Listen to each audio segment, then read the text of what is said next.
Chapter 17. Dawn of the Foothold. The Beta Leary system had been secured by the Terranian fleet, but the real challenge lay ahead: the ground invasion. The Drakvian forces had retreated from space, but their presence on the planets below remained strong and entrenched. Captain Ivan and his troops aboard the Venus were among the first wave of ground forces tasked with neutralizing the enemy positions and establishing a foothold on Beta Leary 4. The Venus descended through the atmosphere of Beta Leary 4, a lush, temperate planet with significant strategic importance due to its resource-rich environment and its position as a supply hub for the Drakvian Empire. The command deck buzzed with activity as Captain Ivan coordinated the landing. Outside the viewscreen, the verdant landscape stretched out beneath them, dotted with Drakvian structures that would need to be taken or destroyed. "Prepare for landing," Ivan ordered, his voice steady. "All troops to your stations. We hit the ground running."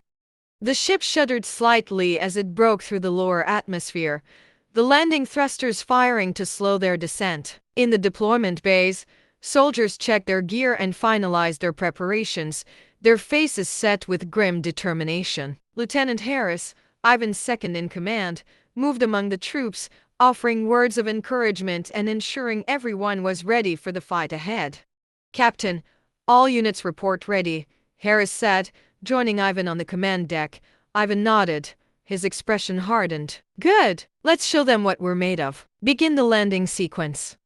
The Venus touched down with a controlled thud, its landing gear sinking slightly into the soft soil. The deployment ramps lowered, and the troops surged forward, their armored forms gleaming in the daylight. Hover tanks and mobile artillery followed, their engines humming with power as they rumbled down the ramps. "Move out," Ivan commanded. "Secure the perimeter and advance on the primary targets. We need to take those installations and establish a forward base."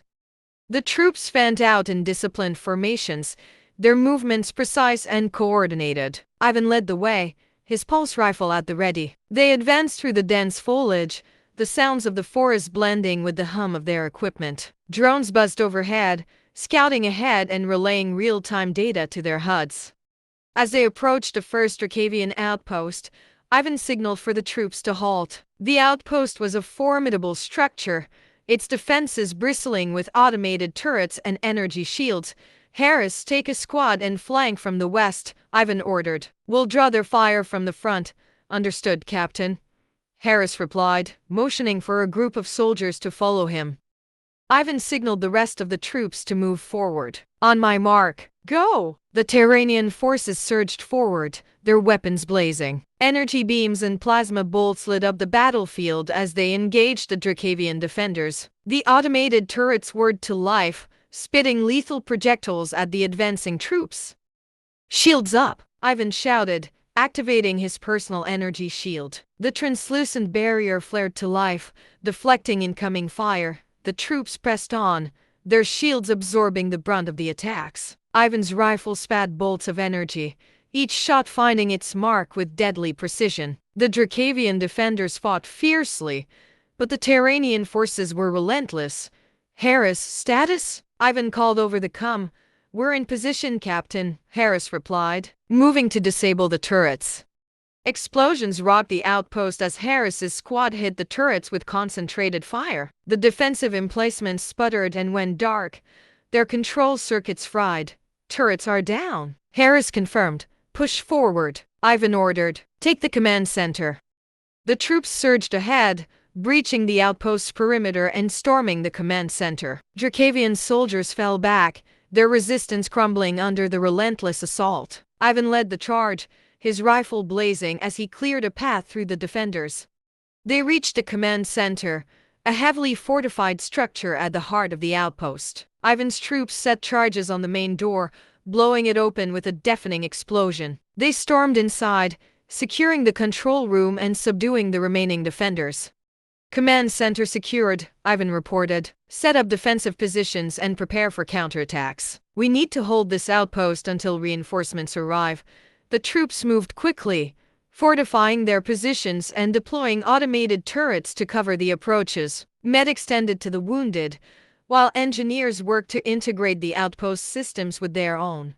Captain Ivan, this is Admiral Darius, come the voice over the comms. Excellent work on securing the outpost. Reinforcements are en route, but you must hold your position at all costs. The Drakvians will not let this planet go without a fight. Understood, Admiral, Ivan replied. We'll be ready. Outside, the sun was beginning to set, casting long shadows over the battlefield. The Terranian troops dug in, setting up defensive positions and preparing for the inevitable counterattack. The air was tense with anticipation, the silence broken only by the hum of machinery and the distant calls of alien wildlife. As night fell, the first signs of the Drakvian counterattack began to appear. Scout drones detected movement in the forest, and the sensors lit up with multiple contacts incoming. Ivan shouted, "All units, prepare for engagement." The Drakvian forces hit the Terranian defenses with a ferocity that belied their earlier retreat. Waves of infantry, supported by hover tanks and artillery, surged towards the outpost. The night was lit up by the exchange of energy bolts, plasma bursts, and tracer fire as the two sides clashed. "Hold the line!" Ivan shouted over the din of battle. "Don't let them breach our defenses." The automated turrets and heavy weapons emplacements poured fire into the advancing Drakvians, mowing down waves of attackers. But for every enemy soldier that fell, more seemed to take their place. "Captain, we're being overrun on the east flank," Harris reported, his voice strained. "We need reinforcements."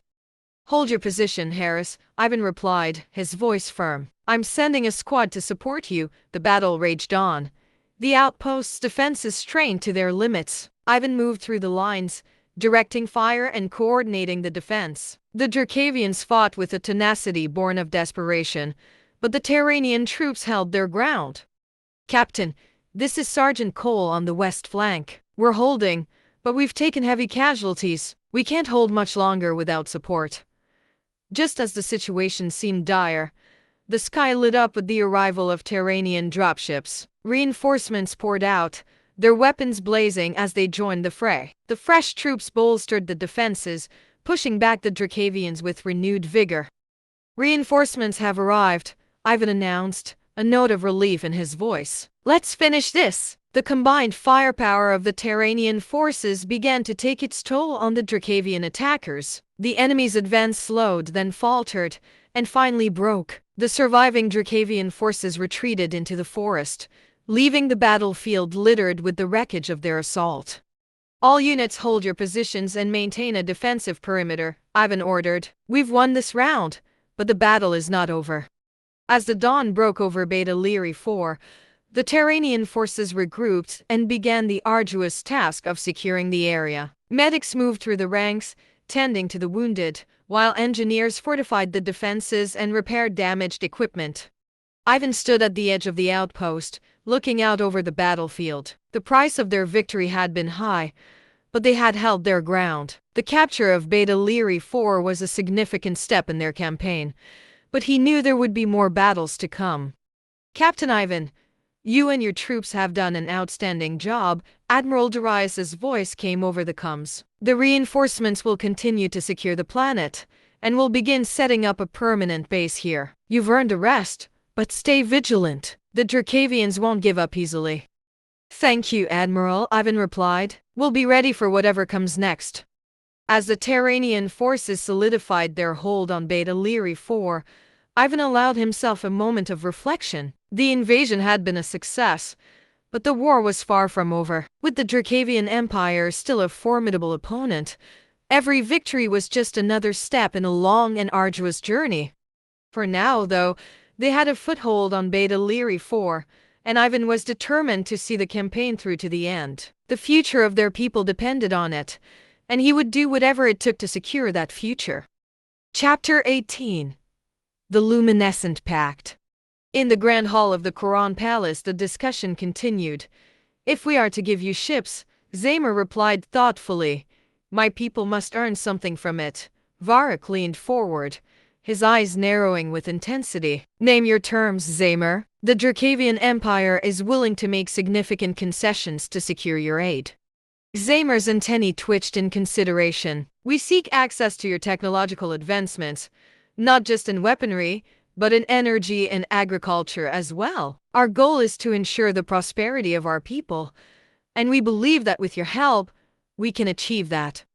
Varrock and Goru exchanged a glance, silently communicating their agreement. Varrock spoke first. You will have access to our technologies. In return, we ask for your ships and soldiers to aid us in our struggle against the humans. Together, we can repel their advances and secure both our futures. Zamer nodded, his mandibles clicking in satisfaction. Very well. We have a deal. Our engineers will work with yours to integrate our fleets, and our soldiers will stand alongside yours on the battlefield. With the formalities settled, the atmosphere in the Grand Hall shifted from one of negotiation to collaboration. Terran and Drakvian engineers began discussing the logistics of integrating their technologies, while military leaders from both sides strategized on the best ways to deploy their combined forces. As the meeting progressed, Varrock and Goru took a moment to speak privately with Zamer. Zamer, Varrock began, there is something you should know. The humans are more than just a threat to our territories. They seek to dominate the galaxy, and they will stop at nothing to achieve that goal. Zamer's eyes narrowed, his antennae twitching with renewed interest. Then it is even more imperative that we stand united. The Korans have faced many threats in our history, but we have always prevailed through unity and strength. With the Drakvian Empire as our ally, we are confident that we can face any challenge. Together, Goru added, we will forge a future where both our peoples can thrive. The humans may be strong, but they underestimate the power of true cooperation. As the day turned to evening, the delegations shared a ceremonial meal, a Koran tradition symbolizing the forging of new alliances. The food was a blend of Koran delicacies, each dish a testament to their culinary artistry and bioengineering skills. Zamer raised a toast, his voice resonating with a sense of hope and determination. To the Drakvian Empire and the Koran Hive, may our alliance bring prosperity and victory to us all. Varrock and Goru raised their glasses, their expressions mirroring Zamer's resolve. To our alliance, they echoed. Back on Dravik Prime, the capital city of Zargath, the halls of the palace trembled with the force of an enraged voice echoing through the corridors. This voice belonged to Theric Varn. His sharp, angular features were contorted with fury as he stormed through the grand hall, his booming voice resonating off the intricately carved walls. Servants and guards alike kept their distance, wary of his volatile temper. They went without my knowledge, Theric roared, his eyes blazing with anger. Goru and Varrock have overstepped their bounds. An alliance with the Korans, how could they proceed without consulting me? The ornate doors to the council chamber flew open as Theric entered, his presence dominating the room. The assembled council members, a mix of military leaders and political advisors, turned their attention to him, sensing the storm brewing in his wake. One of the council members, a seasoned diplomat named Elara, stood to address him. Theric, please, calm yourself. This alliance is meant to strengthen our position against the humans. Goru and Varrock acted in what they believed was the best interest of the Empire. Theric's glare could have melted steel. The best interest of the Empire? Without consulting the council? Without consulting me? This is an affront to our authority. General Kale, a respected military strategist, stepped forward, his voice steady. Theric, I understand your frustration, but we must look at the broader picture. The Korans are powerful allies, and their resources could turn the tide in our favor. Theric slammed his fist onto the table, the force rattling the holographic displays. We need no allies. The Drakvian Empire has stood strong on its own for centuries. We do not bend to the will of others, nor do we seek their help like beggars. Ilara raised a hand, her tone soothing yet firm. Theric, times have changed. The human threat is unlike any we have faced before. Their relentless expansionism and advanced technology pose a significant danger. The alliance with the Korans is a strategic move to ensure our survival and dominance. Theric's eyes narrowed, his anger simmering just below the surface. Survival? Dominance? We are Drakvians. We do not cower in fear or rely on others to fight our battles. A tense silence filled the chamber as Theric's words hung in the air. The council members exchanged worried glances, aware of the precariousness of the situation. Therek's influence was substantial, and his opposition to the alliance could lead to internal strife. Ilara stepped closer, her voice low but resolute. Therek, think of the Empire. Think of our people. This alliance is not a sign of weakness. It is a testament to our wisdom and adaptability. We must evolve to survive, and sometimes that means forging bonds with those who can help us achieve our goals. Therek stared at her, his gaze intense. For a moment, it seemed as if he might lash out again, but then something shifted in his expression. The fire in his eyes dimmed slightly, replaced by a calculating look. Very well, he said slowly, his voice a dangerous calm. I will not oppose this alliance outright. But mark my words, Ilara, Guru and Varric will answer for their actions. And if this alliance fails, the responsibility will rest squarely on their shoulders. With that, Therek turned and strode out of the chamber, leaving a heavy silence in his wake. The council members exchanged relieved glances, though the tension remained palpable. Ilara exhaled softly, her shoulders relaxing. We must tread carefully, she said to the assembled council. Therek's opposition is not to be taken lightly. We need to ensure that this alliance with the Korans is successful and beneficial to our empire. General Kale nodded in agreement. Indeed, we must make every effort to integrate the Koran forces and technology seamlessly with our own. The success of this alliance could very well determine the outcome of our struggle against the humans. As the council members resumed their discussions, a sense of urgency permeated the room. The future of the Drakvian Empire hung in the balance, and the path forward was fraught with challenges. The alliance with the Korans offered hope, but it also brought uncertainty and the potential for internal conflict. And in the shadows of the Grand Palace, Therek Varn watched and waited, his mind already plotting his next move. In the Beta Lyrae 4 system, the command center of the battleship Montana hummed with the activity of a focused and determined crew. Admiral Darius stood at the center of the room, a holographic map of the sector displayed before him. The blue and red icons representing allied and enemy forces pulsed with the steady rhythm of the ship's systems. Admiral Darius had just received a high-priority report from the Intelligence Division. This report, transmitted from spy satellites strategically placed in low orbit around Drakvian Prime, held crucial information. As he read the contents, his brows furrowed in concentration, his mind processing the implications of the intercepted communications. The report detailed a series of conversations between high-ranking Drakvian officials, revealing discussions about a potential alliance with the Korans. The thought of the Drakvian Empire gaining an ally as the Korans was a disturbing development. General Mang Darius called, his voice steady but urgent. Look at this. Darius handed him the report. Read this. We have intercepted communications from Drakvian Prime. The Drakvians are discussing an alliance with the Korans. Meng's eyes scanned the report quickly. As he absorbed the information, his jaw tightened. This could complicate our plans significantly. We have to send these reports to the command center on Earth. Maybe they will find a solution.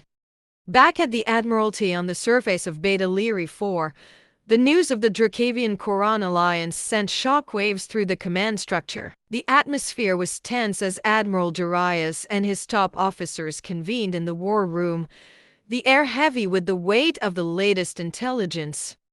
The Grand Hall, a formidable structure of reinforced steel and glass, was abuzz with activity. Tactical displays flickered with real-time data, and the murmur of urgent conversations filled the room. The war room itself was dominated by a large, circular table, around which the key leaders of the Terran Dominion force gathered. Admiral Darius stood at the head of the table, his expression grim as he addressed his assembled officers. Ladies and gentlemen, our intelligence has confirmed the worst. The Drakvians and the Korans have formed an alliance. This development can pose a threat in this conflict. Gasps and murmurs of concern rippled through the room. Rear Admiral Carson leaned forward, his brow furrowed. We need to inform the Emperor immediately. He must be aware of this new threat. Darius nodded. Agreed. Lieutenant, prepare a secure transmission to the Emperor. He needs to be briefed on this situation. The lieutenant quickly set to work, and within moments, a holographic image of the Emperor flickered to life in the center of the table. The Emperor Marcus Aurelius, a dignified figure with a commanding presence, listened intently as Darius outlined the new alliance and its potential implications. The Emperor's holographic form nodded solemnly. "You have my full support, Admiral. Convene the Council immediately and determine our next course of action. The fate of the alliance depends on our response." With the Emperor's directive clear, Darius turned to his officers. "Assemble all the officers. We need to discuss our options and formulate a strategy." Within the hour, the Council of War convened in the Admiralty's main chamber. The room was filled with the most senior military leaders. They took their seats around the large oval table, their expressions serious and focused.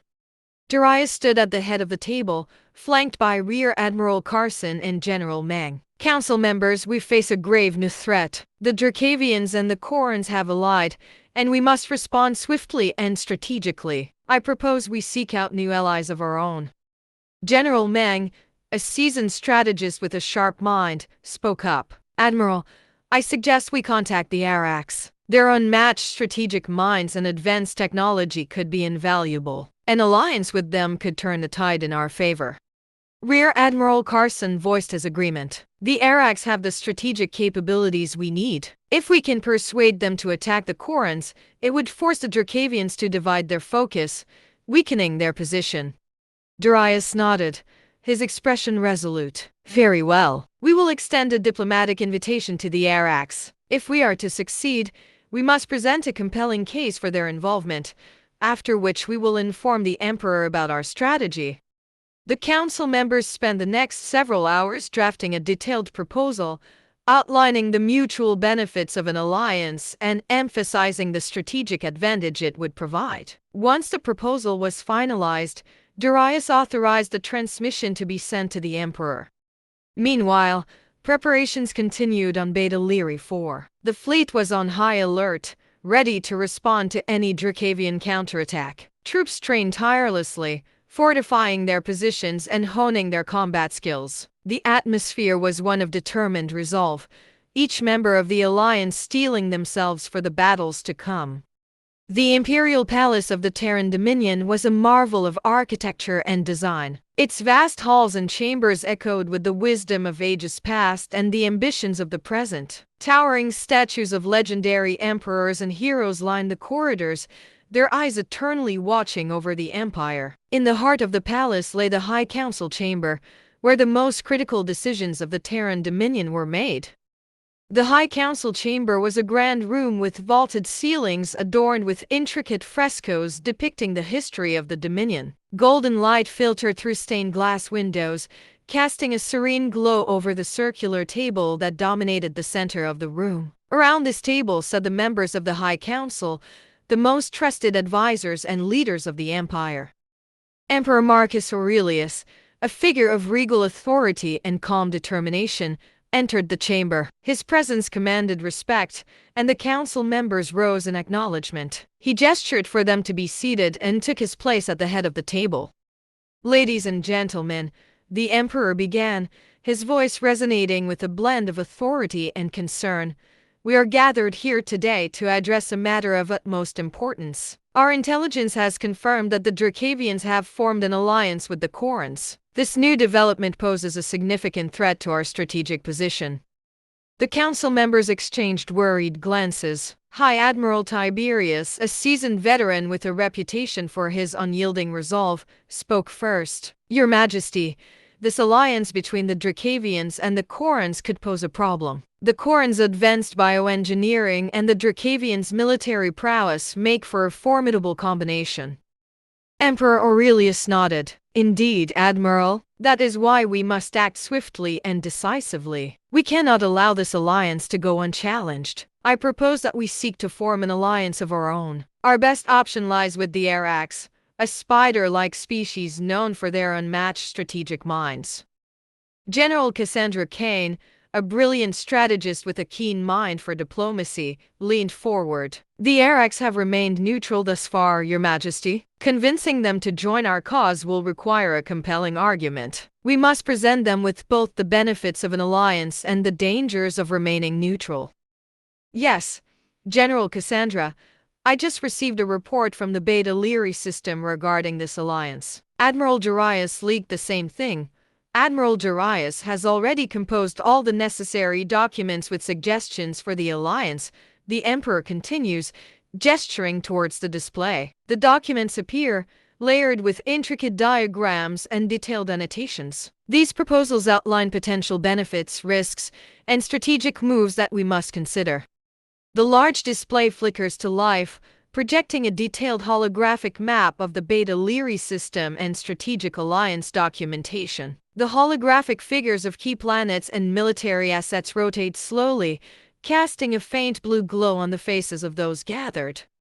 The room is silent as the council members and military leaders scrutinize the information. General Cassandra steps forward, her gaze fixed on the display. Emperor, we must act swiftly. The Beta Lyrae system's strategic value is immense. If we secure this alliance, it will bolster our position significantly.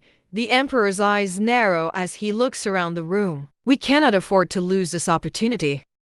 As the council members and military leaders disperse to carry out their orders, the Emperor turns back to the display, deep in thought.